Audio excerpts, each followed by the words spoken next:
Sensibilisation relativement à ces questions de violence, où on veut sensibiliser les communautés, mais en particulier les femmes et les filles, qui sont les principales victimes de toutes les formes de violence qu'on peut rencontrer au niveau de la banlieue. Parce que si on fait, au regard des statistiques que nous avons, on voit que dans la région de Dakar et dans les 4 départements, que ce soit le département de Pikine, Guédiawaye, Rufisque ou Keur Massar, le département de Pikine est de loin le département où on constate le plus de cas de violence et de dénonciation. Parce que c'est des cas qui, au-delà même de leur existence, reflètent une situation qui est là, qui est latente et pour laquelle nous, en tant qu'AJS et boutique de droit, on s'investit pour faire dans la sensibilisation, l'information, pour prévenir ces cas de violence. Parce qu'il s'agit aujourd'hui, comme on l'a dit, d'investir pour lutter contre tout ce qui est violence basée sur le genre. Et cet investissement est à la fois humain, financier, mais aussi en termes de structure, d'accompagnement, de prévention ou de prise en charge. Est-ce qu'on peut avoir des statistiques par rapport à 2023, au dernier trimestre, le nombre de cas de violence? Bon, oui, on a plus de 800 cas de violence qui ont été répertoriés dans les boutiques de droit de l'AJS de janvier à septembre 2023. Donc c'est des chiffres qui sont là et qui montrent qu'il y a besoin aujourd'hui de continuer dans la sensibilisation et d'informer aussi les populations par rapport à ces questions. Aujourd'hui, qu'est-ce qu'il faudrait faire pour lutter définitivement et éradiquer toutes ces violences-là? Alors continuer de sensibiliser, il faut investir, comme on l'a dit, par rapport au thème de cette année, investir pour prévenir. Parce que la prévention aussi est un levier important dans la lutte contre tout ce qui est violence basée sur le genre. Les blocages, les pesanteurs socioculturelles, la non-dénonciation aujourd'hui, est-ce que toutes les victimes ont tendance à lever tous ces blocages-là? Surtout faire de la dénonciation. Alors nous, en tant qu'association des juristes sénégalaises, c'est le combat que nous menons, c'est-à-dire sensibiliser les populations, toutes les couches vulnérables, parce que comme on a l'habitude de le dire, toute personne peut être un potentiel auteur ou victime. Et nous, dans ce cadre d'idées, nous faisons de sorte de sensibiliser, de prévenir ces cas de violence et d'aller au sein de ces communautés pour lever ces tabous et ces pesanteurs socioculturelles qui font que beaucoup de victimes de violence n'osent pas dénoncer ou n'osent pas, par manque de moyens ou de connaissances, de structures de prise en charge, aller au bout de leur procédure. Et sur le plan juridique? Alors sur le plan juridique, les textes sont là. On a un arsenal juridique assez important au Sénégal. Et récemment, on a la loi portant criminalisation du viol et de la pédophilie. On a d'autres dispositions qui viennent conforter les droits des femmes en matière de droit du travail, en matière de prévention contre les violences. Donc aujourd'hui, c'est des acquis non négligeables et pour lesquels l'AJS mène le combat afin qu'on puisse les mettre en œuvre et que les personnes concernées puissent l'approprier. Les activités vont se dérouler jusqu'à quand? Alors c'est des activités qui vont continuer tout le long des séjours d'activisme, à savoir du 25 novembre au 10 décembre et au-delà. Parce que le travail que mène l'AJS, ce n'est pas seulement lors des séjours d'activisme, c'est les 365 jours de l'année. Donc au-delà aussi, on a les activités de plaidoyer que nous faisons. On a les structures qu'on appelle boutiques de droit qui sont là pour accompagner les boutiques de droit, accompagner les justiciables, autant pour moi. Et dans ce travail, on le fait en synergie avec tous les acteurs, tous les services déconcentrés comme étatiques. Pour ces boutiques de droit, est-ce qu'aujourd'hui le besoin est là pour les élargir? 2 boutiques à Dakar, Médina et Pikine, Guédiawaye est là, Keur Massar un nouveau département. Est-ce que l'AJS pense à élargir ces boutiques de droit dans la région de Dakar? L'objectif de l'AJS, c'est d'avoir une boutique dans chaque département. C'est ça l'objectif final de l'Association des juristes sénégalaises. Et nous sommes dans cette perspective. Alors aujourd'hui, ça, c'est des défis et pour lesquels nous tendons la main aux collectivités territoriales et leur disons que les juristes de l'association sont là et qu'on est ouverte pour toute collaboration et pour toute assistance aux populations. Et rappelez que AJS aujourd'hui a 9 boutiques de droit, donc 3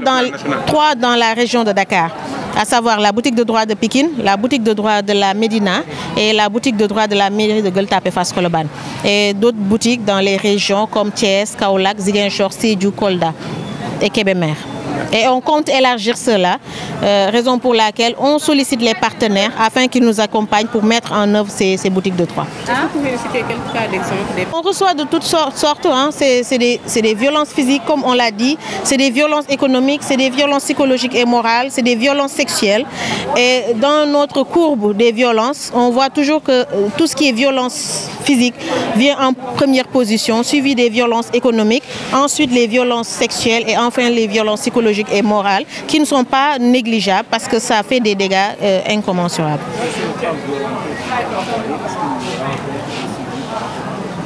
Les services de la boutique de droit sont là pour cela, donc leur apporter l'écoute qu'il faut parce que c'est important, c'est le premier levier et au-delà de cette écoute, maintenant travailler sur la prise en charge effective et efficiente. Donc à travers les boutiques de droit, on peut leur commettre des avocats, des huissiers, les référés parce qu'aujourd'hui avec cette journée porte ouverte, vous avez vu la présence de la police, vous avez vu la présence de la gendarmerie, vous avez vu la présence de la brigade de cybercriminalité, vous avez vu la présence des huissiers de justice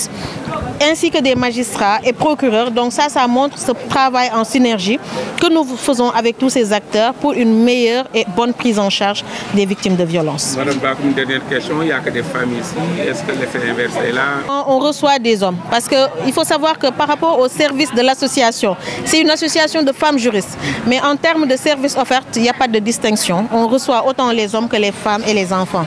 Et aujourd'hui, vous l'avez constaté, on a nos partenaires qui sont des hommes, on a nos membres d'honneur qui sont des hommes. Donc c'est aujourd'hui une assistance. Oui, on en reçoit de plus en plus. Parce que peut-être par ignorance, certains se disaient c'est une association de femmes juristes, donc peut-être ils ne vont recevoir que des femmes, mais c'est l'effet inverse. Nous recevons autant les hommes que les femmes et à chaque fois que de besoin, leur situation ou leurs plaintes sont prises en compte comme il se doit. ci 16 jours d'activité comme ni ñu koy defee ak mu nekk ak AJS boutique droit Pikine ndax mbir mi dafa gën a méttee ci banlieue ak ci Pikine méttital li ñuy teg jigéen ñi moo tax. waaw tey boo gisee ñu def fi journée bi di journée porte ouverte et de sensibilisation dañu gis ne boo xoolee ci banlieue bi boo xoolee ci région de Dakar rawatina ci département de Pikine xayma bi ci la fii la gën a ëppee donc boutique de droit de Pikine mi ngi biir Pikine Icotaf mais dafa polariser li ñuy wax département bu Guédiawaye bu Kër Massar bu Rufisque donc soo xoolee ci xayma yi ñiy jóge Pikine raw na lool ñiy jógee Kër Massar parce que boo xoolee statistiques yi Pikine mooy jiitu toujours topp ci département bu Kër Massar Guédiawaye doog a ñëw après Rufisque doog si toftal boo xoolee dernier trimestre bi am nañ plus de 400 cas yoo xam ne traité nañ ko de juillet à septembre donc loolu day wane dayoo besoin bi nga xam ne am na ak population bi am nañ ko jëmale ci boutique de droit bi nga xam ne buñ fi ñëwee dinañ leen yee dinañ leen déglu dinañ leen dëfal mais aussi seeni jafe-jafe ak seeni soxla dinañ ko jël en charge. pour at mi di génn 2023 ñaata cas ngeen am. alors boo xoolee ci xayma yi nga xam ne def nañ ko parce que at bi jeexagul aussi xayma gum nañu ci 3 premiers trimestres yi nga xam ne statistiques yi wane na ko compilé nañ ko plus de 800 cas yoo xam ne cas de violence la. donc mu jëmee ci violence physique muy ay dóor ay métital ak ay jam ak lu ni mel jëm ci violence psychologique et morale wax yu bon wax yu ñaaw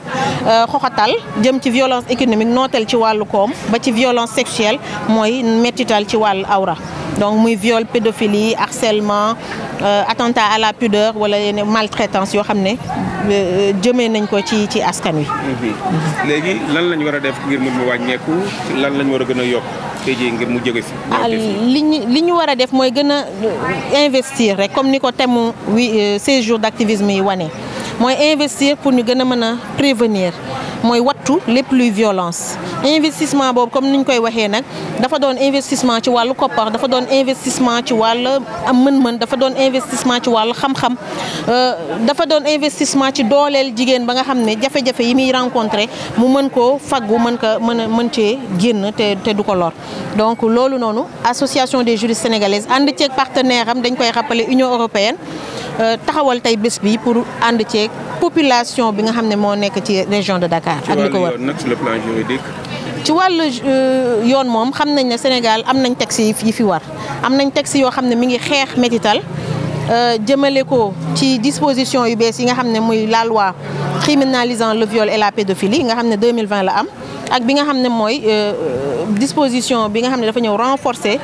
le code du travail tey xeex discrimination jëm ci wàllu liggéeyu jigéen ak yeneen yoo xam ne mi ngi fi. donc tey ci wàllu texte moom am nañ mécanisme yi am nañ arsenal bi léegi nag nu ñu koy def ba ñi ko moom approprié wu ko mooy jëriñoo ko foofu la ñu toll mooy tey xeex lépp loo xam ne nëppal la nësal la mi nga xam ne mooy gàllankoor tey nit ki nga xam ne day dund violence pour mu dem ba ci cappaandawu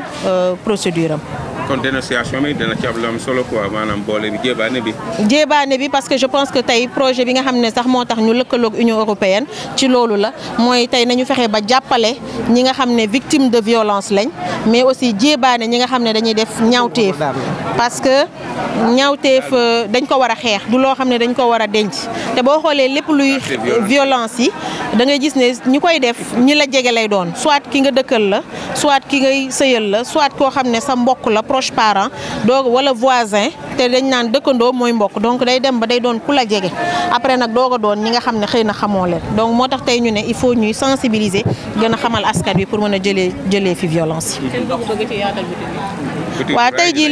li ñu soxla mooy fexe ba 9 boutiques de droit mooy juróom-ñeent makkaan yi ñu am muy ñett yi nekk Dakar Pikine fii Médina Gueule Tapée Fass Colobane ak yi nga xam ne mi ngi ci région yi comme Thiès Kaolack Sédhiou Kolda Ziguinchor Kébémer ñu fexe ba gën ko yaatal parce que objectif AJS tey mooy fépp ci département bu Sénégal ñu am fa li ñuy wax boutique de droit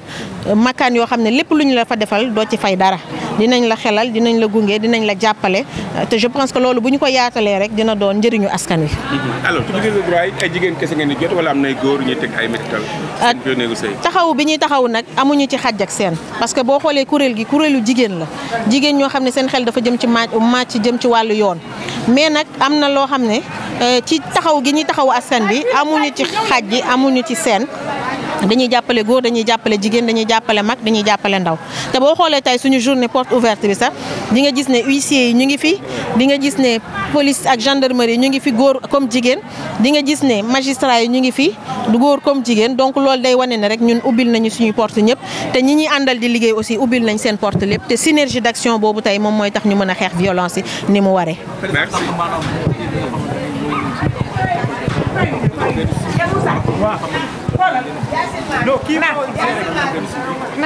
waa suivi bu mat la ñuy am parce que boo xoolee boutique de droit journée porte ouverte yi ñuy def bépp dossier bu ñu fi recevoir après dañu koy jël continuer ko ci boutique bi pour def le suivi donc boutique de droit bi mooy def le suivi ànd ceeg justiciable yooyu ku fi ñëw aussi chaque trimestre muy chaque 3 mois dañuy def benn suivi boo xam ne dañ koy def ci dossier yi woowaat nit ñi xool fan la ñu toll et à chaque fois que de besoin boo ñëwee ñu jàppale la di nga gis nag koo xam ne day ñëw ba ci biir mu ne damay bàyyi ku bàyyi aussi dañuy xam ne loolu nga bëgg mais heure boo bëggaatee ba ñëw dinañ la continuer dinañ la jàppale dinañ la taxaw. Merci Ndeye Madjiguène.